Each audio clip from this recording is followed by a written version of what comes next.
నమస్కారం, నా పేరు బాలా. బీసీఎన్ న్యూస్ కి స్వాగతం. ముందుగా ముఖ్య అంశాలు. ఏపీలో ముగిసిన నామినేషన్ల ఘట్టం. 175 అసెంబ్లీ సీట్లకు 4210 మంది అభ్యర్థుల నామినేషన్లు దాఖలు. ఉండిలో అట్టహాసంగా స్వతంత్ర అభ్యర్థి కలవపూడి శివ నామినేషన్. హారతులు పడుతూ ఆశీర్వదించిన మహిళలు. పెద్దాపురంలో నిమ్మకాయల చినరాజప్ప ఎన్నికల ప్రచారం. కూటమి అధికారంలోకి వస్తేనే సంక్షేమ పాలన సాధ్యమంటూ హామీ. పాలకొల్లు పట్టణంలో పేపర్ వేస్తూ ఎమ్మెల్యే నిమ్మల వినూత్న నిరసన. టిట్కో ఇళ్లను వైసీపీ ప్రభుత్వం నిర్వీర్యం చేసిందని ఆరోపణ. ఏపీలో సార్వత్రిక ఎన్నికల నామినేషన్ల ప్రక్రియ ఈ రోజుతో పూర్తయింది. 25 లోక్సభ స్థానాలకు 731 మంది అభ్యర్థులు నామినేషన్ దాఖలు చేయగా 175 అసెంబ్లీ సీట్లకు 4210 మంది అభ్యర్థులు నామినేషన్లు వేశారు. శుక్రవారం నామినేషన్ల పరిశీలన జరగనుంది. నామినేషన్ల పత్రాల్లో ఏవైనా లోపాలు ఉంటే వాటిని రిజెక్ట్ చేస్తారు. ఇదిలా ఉంటే నామినేషన్ ఉపసంహరణకు ఈ నెల 29 వరకు గడువు ఉంది. ఈ రోజు ముఖ్యంగా పులివెందుల్లో సీఎం జగన్, పల్నాడు సత్తెనపల్లి నియోజకవర్గానికి రాష్ట్ర జలవనరుల శాఖ మంత్రి అంబటి రాంబాబు, గుడివాడలో ఎమ్మెల్యే కొడాలి నాని, గన్నవరం ఆర్వో కార్యాలయంలో వల్లభనేని వంశీ తదితరులు నామినేషన్లు దాఖలు చేశారు. కూటమి అధికారంలోకి వస్తే కలలకు రెక్కలు కార్యక్రమాన్ని ఖచ్చితంగా అమలు చేస్తామని పెద్దాపురం టీడీపీ, జనసేన, బీజేపీ కూటమి ఉమ్మడి అభ్యర్థి ఎమ్మెల్యే నిమ్మకాయల చినరాజప్ప అన్నారు. కాకినాడ జిల్లా పెద్దాపురం పట్టణంలోని 28, 29 వార్డుల్లో ఇంటింటికి వెళ్లి సూపర్ 6 కలలకు రెక్కలు పథకాలను వివరించారు. ఈ సందర్భంగా చినరాజప్ప మాట్లాడుతూ టీడీపీ, జనసేన, బీజేపీ అమలు చేయనున్న సూపర్ 6 పథకాల ద్వారా రాష్ట్రంలో పేదలకు మేలు చేకూరుతుందని అన్నారు. రాష్ట్రంలోని దుష్ట పాలనకు అంతమొందించి ప్రజలకు మంచి చేయడమే కూటమి ముఖ్య ఉద్దేశమని అన్నారు. టీడీపీ అధినేత మాజీ సీఎం చంద్రబాబుతోనే సంక్షేమ, అభివృద్ది పాలన సాధ్యపడుతుందని, రానున్న సార్వత్రిక ఎన్నికల్లో కూటమిని గెలిపించాలని చినరాజప్ప కోరారు. ఈ కార్యక్రమంలో పెద్దాపురం మాజీ మున్సిపల్ చైర్మన్ రాజా సూరిబాబురాజు, పెద్దాపురం నియోజకవర్గ బీజేపీ నాయకులు విత్తనాల వెంకటరమణ, యువ నాయకులు నిమ్మకాయల రంగనాథ్, పార్టీ మండల అధ్యక్షులు, క్లస్టర్ ఇన్ఛార్జీలు పాల్గొన్నారు. ఎలా జరుగుతుందో ఎన్ని రోజు మనకు అనుకో. రేపు పవన్ కళ్యాణ్ గారి మీటింగ్ కూడా అదే స్థాయిలో స్వచ్ఛందంగా, మరి ఇది ఎందుకంటే టౌన్ సామర్లకోట టౌన్ మీ నాయకత్వం 30 అట్లకి బాధ్యత అప్పు చెప్తున్నాం కనుక ఇంకా ఏం వర్గం 2 వర్గాలు 1 వర్గం ఇంకా రాకపోతే మీరు ఫీజు తీసుకురావాల్సిన బాధ్యత మీ మీద ఉంది.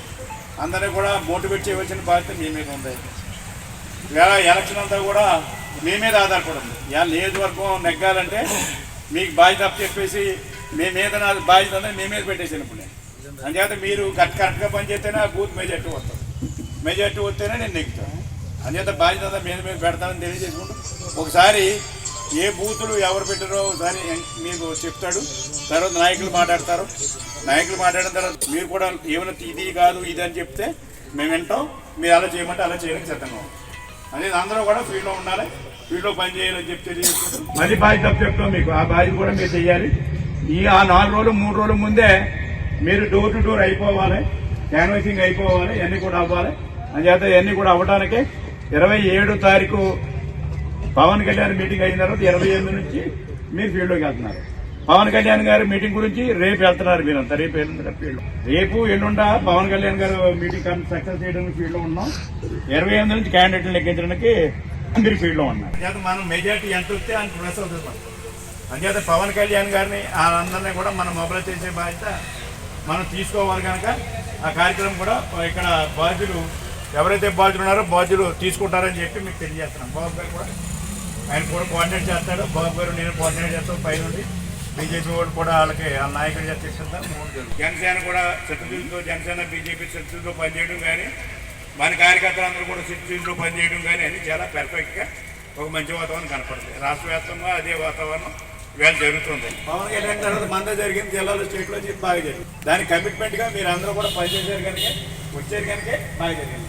మనం ఇంకా కొంచెం గట్టిగా చేస్తే ఇంకా గట్టిగా వద్దు. కానీ మనం కూడా వస్తారులే అని చెప్పి మనం కూడా నాయకులందరూ కూడా జనం వచ్చేస్తారులే అని చెప్పి కొంచెం ఆశీర్వాదం చేస్తాం. మనకి 20,000 మంది రావాలి ఆర్గనైజ్ చేస్తే. ఆర్గనైజ్ చేయడానికి 12,000 మంది దాకా వచ్చేది, లేదా 15,000 మంది దాకా వచ్చేది. 5,000 మన ఇంకా వర్క్ చేస్తే 5,000. ఇప్పుడు ఈ పార్టీకి ఇప్పుడు నామినేషన్ చూసాం మనం ఎలా జరుగుతుందో. పశ్చిమ గోదావరి జిల్లా పాలకొల్లు పట్టణంలో టీడీపీ ప్రభుత్వ హయాంలో ఎన్టీఆర్ టిడ్కో ఇల్లు 90% పూర్తి చేస్తే ముఖ్యమంత్రి వైఎస్ జగన్మోహన్ రెడ్డి మిగిలిన 10% పూర్తి చేయలేకపోయారని ఎమ్మెల్యే నిమ్మల రామానాయుడు ఆరోపించారు. పట్టణంలో ఇంటింటికి న్యూస్ పేపర్ వేసి ప్రభుత్వానికి వ్యతిరేకంగా నిరసన వ్యక్తం చేశారు. ఈ సందర్భంగా నిమ్మల రామానాయుడు మాట్లాడుతూ సీఎం జగన్ ఇచ్చిన హామీలను అమలు చేయకుండా ప్రజలను మోసగించారని అన్నారు. టిడ్కో ఇళ్లను పేదలకు అందించకుండా నిరుపయోగంగా ఉంచారని అన్నారు.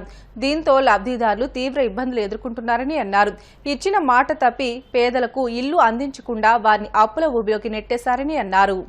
పేదల మహిళల సొంతింటి కళ నెరవేర్చాలని ఆ రోజు 7,159 ఇళ్లు 90% 2019కి పూర్తి చేస్తే ఈ 5 సంవత్సరాల్లో ఒక అర్బస్తా సిమెంట్ వేయకుండా ఒక్క రూపాయి కూడా దాని మీద పెట్టకుండా వాళ్ళకి ఇల్లు ఇవ్వకుండా అందులోనూ ప్రత్యేకించి ఆ రోజు 20 సంవత్సరాల పాటు కట్టుకుంటూ పోవాలని ఆ రోజు గాంధీ బొమ్మల సెంటర్లో చెప్పి ఈరోజు మాట తప్పి మడమ తిప్పి వాళ్ళందరినీ కూడా బ్యాంకులకి పంపించి మరి వాళ్ళ నెత్తి మీద 10 లక్షల రూపాయలు అప్పు ఏదైతే పెట్టాడో వాళ్ళకి ఇల్లు ఇవ్వలేదు. కానీ బ్యాంకుల నుంచి మాత్రం నోటీసులు వస్తూ ఉన్నాయి. లేకపోతే మీ ఇల్లును మరి ఏదైతే వేలం పాట పెడతామని చెప్పి వేళ బ్యాంకు వాళ్ళు చెప్తూ ఉన్నటువంటి పరిస్థితి అంటే ఎంత దారుణంగా ఎంత అన్యాయంగా ఈ ప్రభుత్వం ఉంది.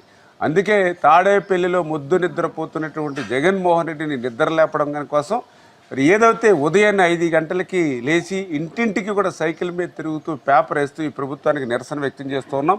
5 సంవత్సరాలు ఈ రకంగా ఎంత పోరాడినా ఉద్యమించినా ఏదో కొంతమందికి చేతిలో పెట్టారు తప్ప ఇంకా 80-90% మందికి న్యాయం చేయలేనటువంటి పరిస్థితి ఏదైతే ఉందో దాన్నే మొన్న చంద్రబాబు నాయుడు గారి దృష్టిలో కూడా పెట్టడం జరిగింది.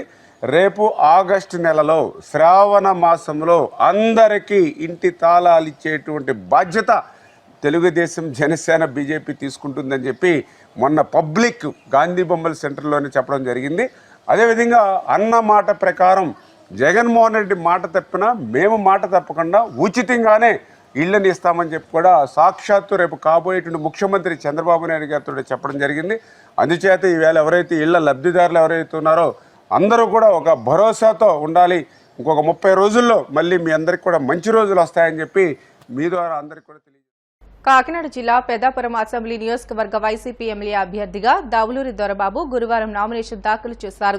సామర్లకోటలోని తమ స్వగృహం నుంచి భారీ ర్యాలీగా నామినేషన్ వేసేందుకు పెద్దాపురం ఆర్డీఓ కార్యాలయానికి తరలి వెళ్లారు. బంతుల మేడ, సామర్లకోట, పాత ఎంఆర్ఓ ఆఫీస్, స్టేషన్ సెంటర్ మీదుగా పెద్దాపురం ఆర్డీఓ కార్యాలయానికి చేరుకుని నామినేషన్ పత్రాలను ఆర్డీఓ జె సీతారామారావుకు అందజేశారు. ఈ కార్యక్రమంలో ఊబా జాన్ మోసెస్, నెక్కంటి సాయి ప్రసాద్, దౌలూరి చంద్రకళ, దౌలూరి శ్రీవిద్య, అధిక సంఖ్యలో నియోజకవర్గంలోని వైసీపీ నాయకులు, కార్యకర్తలు, అభిమానులు పాల్గొన్నారు.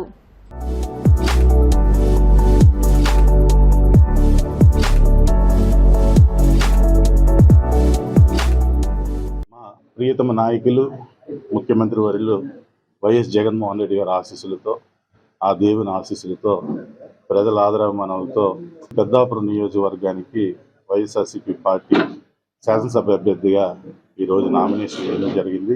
నిజంగా నా 20 సంవత్సరాల కళ ఈరోజు జగన్మోహన్ రెడ్డి గారు ఈ అవకాశం ఇచ్చినందుకు ముందుగా ఆయనకి కృతజ్ఞతలు తెలియజేసుకుంటూ, మీరు నా మీద ఉంచిన నమ్మకాన్ని ఒమ్ము చేయకుండా మీ అడుగుజాడల్లో నడిచి అవినీతి లేకుండా ఈ పెద్దాపురం నియోజకవర్గాన్ని రేపు శాసనసభ్యుడిగా నెగ్గిన తర్వాత తప్పకుండా మీ అడుగుజాడల్లో నడిచి ఈ పెద్దాపురం నియోజకవర్గాన్ని అభివృద్ధి పరుస్తారని సందర్భంగా తెలియజేసుకుంటూ, నిజంగా మాట్లాడంటే మాటలు రావట్లేదు. ఎందుకంటే 20 సంవత్సరాల నుంచి ఎదురు చూస్తుంది ఈరోజు. Thank you Jagan, thank you. Nomination కార్యక్రమానికి భారీగా తరలి వచ్చారు అంటే దాని అర్థం వచ్చే ఎన్నికల్లో ఎవరు విజయం సాధిస్తున్నారు అన్నదానికి అది నిదర్శనం. ఎందుకంటే ఇది మా గొప్పతనం కాదు, ఇది జగన్మోహన్ రెడ్డి గారు చేసినటువంటి సంక్షేమం, పరిపాలన, వివక్ష లేకుండా ఆయన ఇచ్చినటువంటి సంక్షేమ పథకాల వలన ఈరోజు నాయకులు, కార్యకర్తలే కాదు సామాన్య ప్రజానికం కూడా మేము మీతో పాటు నడుస్తామని ఈరోజు చాలామంది రావడం జరిగింది.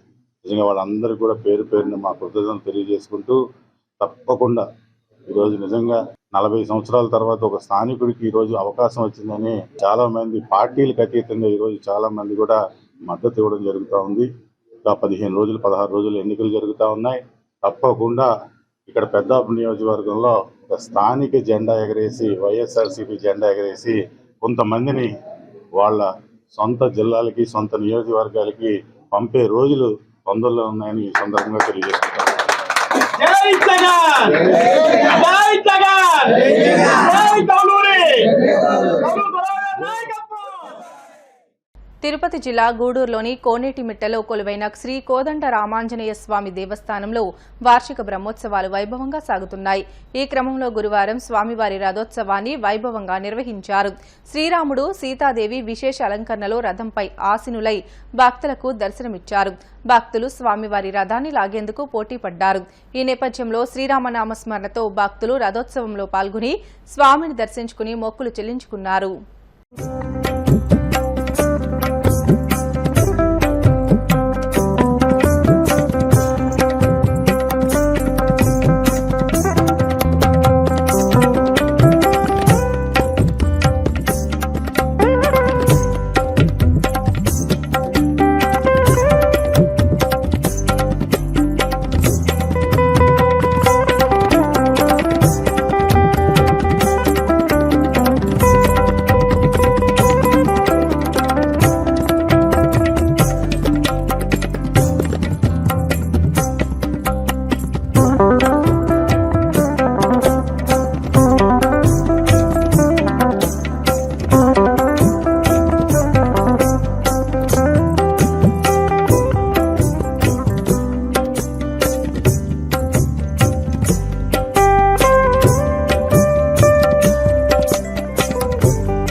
బ్రిటన్లో షార్ట్ బ్రేక్ తీసుకుందాం. Stay with us.